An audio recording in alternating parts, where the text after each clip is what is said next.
హైదరాబాద్ గండిపేటలో భూ కబ్జా యత్నం కేసులో వైసీపీ బ్రహ్మనాయుడు పోలీస్ కస్టడీ ఇవాల్టితో ముగియనుంది. మరింత సమాచారం మా ప్రతినిధి రమేష్ అడిగి తెలుసుకుందాం. రమేష్, చెప్పండి, బొల్లా బ్రహ్మనాయుడిని విచారణ చేసిన పోలీసులు ఎలాంటి విషయాలు రాబట్టారు?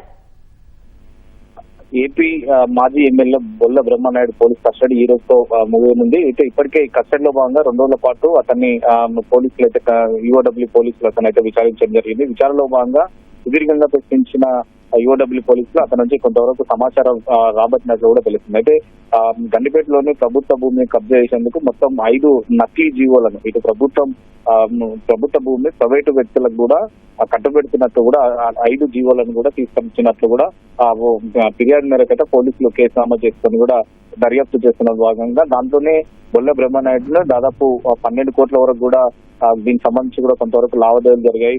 అదేవిధంగా బొల్ల బ్రహ్మనాయుడు ఖాతా నుంచి కూడా 1.25 సంబంధించిన కోట్లు నగదు కూడా బదిలీ జరిగాయని చెప్పి కూడా పోలీసు అధికారులు గుర్తించడం జరిగింది. అతను కొన్ని రోజుల పాటు కూడా కేసు నమోదైనప్పటి నుంచి కూడా కొన్ని రోజుల పాటు కూడా పరారులో ఉండడంతో కూడా తమిళనాడులోని కంచిపురంలో కూడా అతన్ని అరెస్ట్ చేసి నేరుగా హైదరాబాద్ తరలించడం జరిగింది.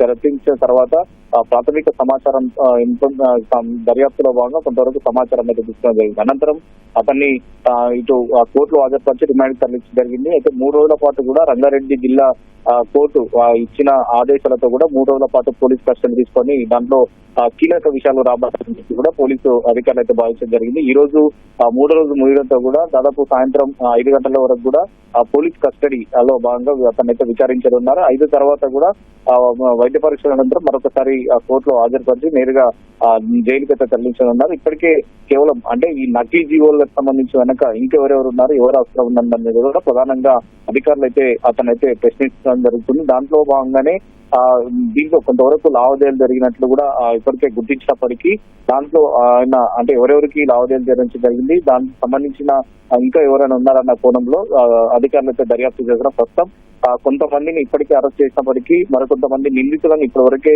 2 సార్లు 2 రోజుల పాటు కూడా కస్టడీలో తీసుకొని వాళ్ళని కూడా విచారించడం జరిగింది. వారి నుంచి వచ్చిన సమాచారంతో బొల్ల బ్రహ్మనాయుడు నుంచి వచ్చిన సమాచారం కూడా సరిపోల్చిన తర్వాత ఈ కేసుని దర్యాప్తును వేగవంతం అయితే అధికారులు అయితే చేసే అవకాశం ఉంది. దర్యాప్తులో భాగంగా చాలా కీలక విషయాలు కూడా వెలుగులోకి వచ్చినట్టు తెలుస్తుంది. మరి దాంట్లో ఎలాంటి సమాచారం బ్రహ్మనాయుడు నుంచి సేకరించడం జరిగింది, మిగతా వారి నుంచి ఎలాంటి సేకరించారనేది కూడా తెలియాల్సింది. కేవలం అంటే ప్రభుత్వ భూమికి సంబంధించి 1500 కోట్ల విలువ చేసే ఈ భూమిని కబ్జా చేసేందుకు కూడా ఈ కొంతమందితో కలిసి ఇదంతా కూడా నకిలీకి సంబంధించి కూడా జీవోలను సృష్టించతో పాటు పత్రాలను ఫోర్జరీతో పాటు ఇతర పత్రాలను కూడా సృష్టించినట్లు కూడా అధికారులు అయితే గుర్తించారు. కాబట్టి దీనికి సంబంధించి కీలకమైన సమాచారం అయితే ఈ పోలీస్ కస్టడీలో వెలుగులోకి వస్తాయని చెప్పి కూడా అధికారులు అయితే భావించారు. కాబట్టి మరి చూడాలి మరి దీంట్లో మరి బొల్ల బ్రహ్మనాయుడు నుంచి ఎలాంటి సమాచారం రాబట్టడం జరిగింది, తదుపరిగా దర్యాప్తు తర్వాత ఎలా ముందుకు వెళ్తారనేది కూడా ప్రస్తుతం అయితే వేచి చూడాల్సిన అవసరం అవుతుంది.